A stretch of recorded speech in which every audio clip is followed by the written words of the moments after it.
So, good morning to all of you. Today we are going to start with chapter 1. I hope you all are doing well. You all are fine at home. So, chapter 1 I had left because this is basically a theoretical chapter and I wanted to start with something interesting, and that was number system. And I hope you all have understood that chapter in a proper way, and the test which I had conducted, most of you have done very well. I came to know that there were some technical issues because of which few cannot appear for the test. From now onwards, it has been decided that test paper will be opened since from morning till 8 a.m. to 8 p.m. So you have sufficient time. You can try opening the link again and again. But I don't think there are much of difficulties there in opening the form. If you have, just message me through Campus Care. I'll try to sort it out. Okay.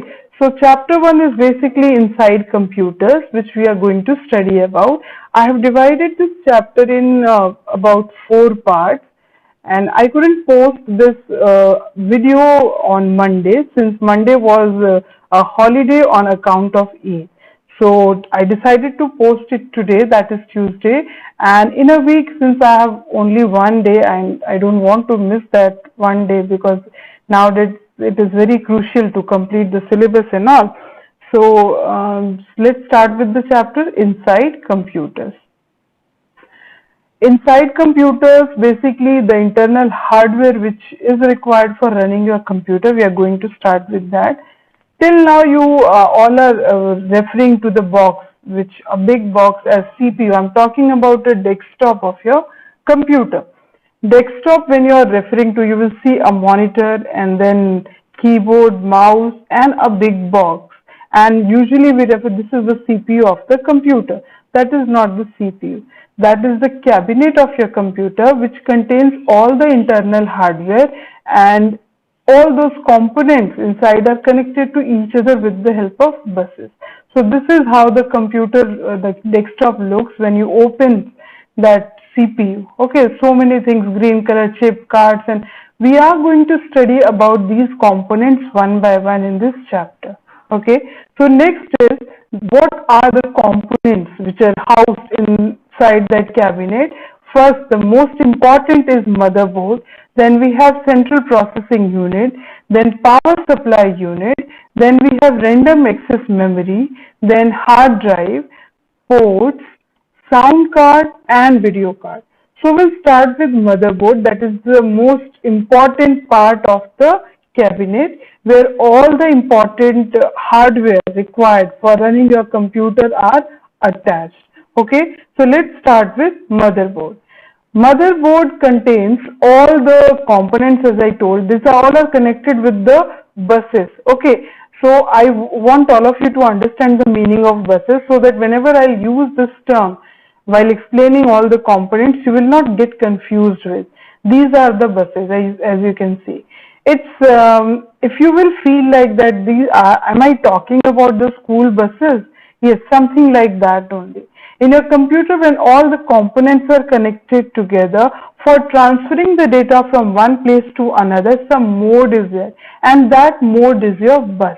Okay, with that bus only, data from one component to another will be transferred. Same way as you go with the help of school from your with the help of buses from home to school and then from school to home.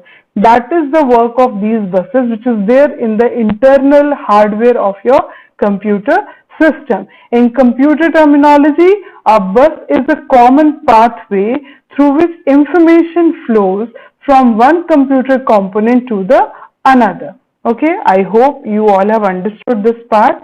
Next is the motherboard, which I was talking about. This is the picture of the motherboard. Okay, this is means without this you cannot have a system. This is the main part which is there inside the cabinet of your computer system.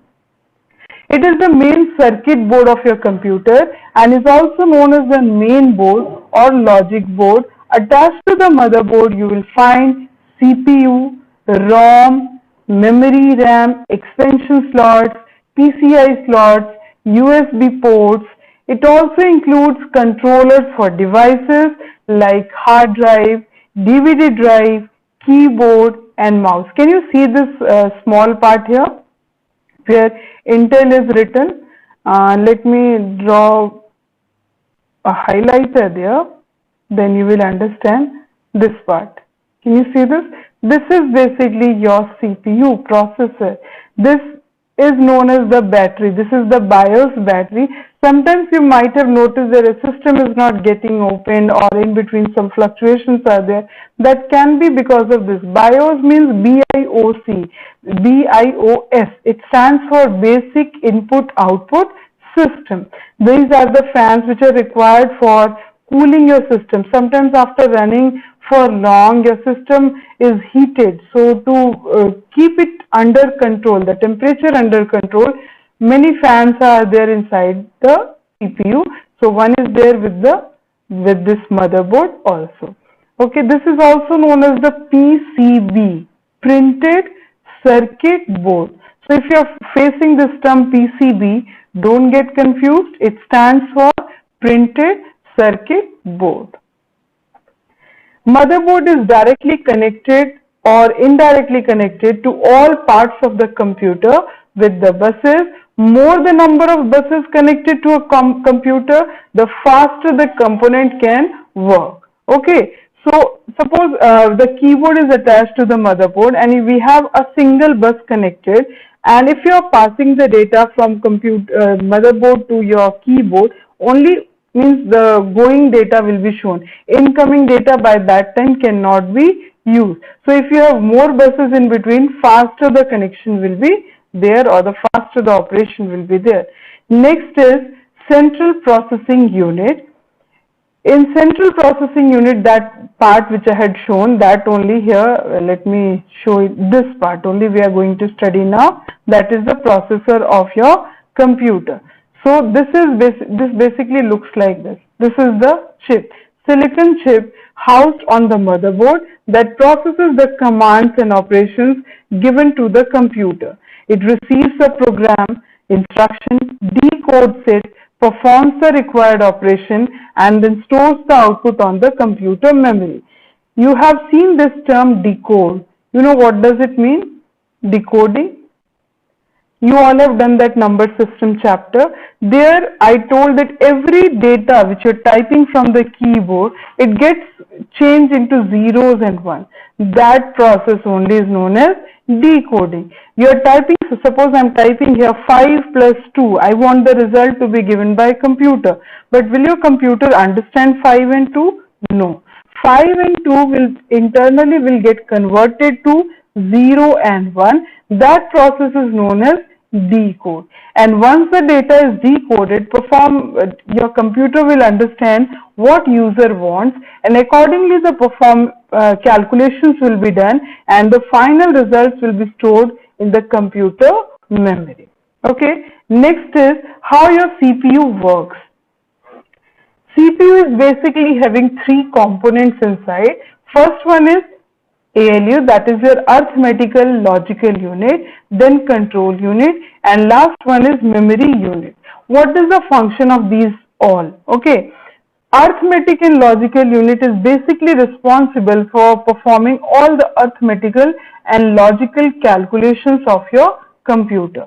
Now, how will you differentiate between arithmetic and logical? Arithmetical means all the mathematical calculations like addition, subtraction, division, multiplication, all these are considered as arithmetical calculations. But where the logic application comes, like I want to know A is greater than B, A is less than B, or A is equals to B. Here, whenever you are comparing something, result will always come in zeros and yes or no. So these type of calculation where some logic is involved and where the output will be true, false, yes, no, all these calculations are known as logical calculations. So these two type of calculations are performed by arithmetical logical unit, and the final data is stored in the memory unit. Now what is the purpose of this control unit? The control unit is basically coordinates all the operations inside the computer. Control unit basically coordinates all the operations inside the computer. Okay. It directs the computer to carry out the instructions by interfacing with ALU and the memory. Here, this is also known as the block diagram of your computer, where input unit, examples are also given: keyboard, mouse. Input unit gives the instructions to the computer, and then control unit decides which part of CPU will be doing operations on the given input. And then the data final output will be stored in the memory unit. Next comes how computer's performance will be measured. Computer's performance totally depends on the speed of the processor. Processor, if it works faster, computer speed will be faster. But if your processor is slow, the computer speed will be slow. Nowadays, multi-core CPUs are available in market. Multi-core means in a single CPU socket, more than one processors will be there, and where all the processors will be working parallelly so that the speed can be increased. Okay, you must have heard about dual core, quad core processors. There a single processor is not there, multiple processors are there according to the name. Here, what happens if you have more than one processor in a single socket? A big task, suppose a task is there or a calculation is there where addition is also involved, multiplication is involved, addition, subtraction, all these different operations are involved. So addition will be given to one processor, multiplication will be given to another processor, and these processors will be working together parallelly, and the final output will be merged together. So your computer speed will be faster in that way. Like I can give you the example on a construction site, on building construction is going on, and if more laborers are there, your work will be faster. Same way, if you have more processors, then your computer's performance will be faster. Now I'm giving you the example of a dual core processor. You can see this is the task manager screenshot I have given. Here in a single socket, how many processors are there? 2 processors. Okay. Look at the screenshot with the task manager of a personal computer. It shows a computer having only one CPU socket with a dual core processor. It means there are 2 processors in a single unit. Same way, quad core processors means 4 processors in a single unit. Other components of this internal hardware in the next class we'll study. For the time being, that much is sufficient. Thank you.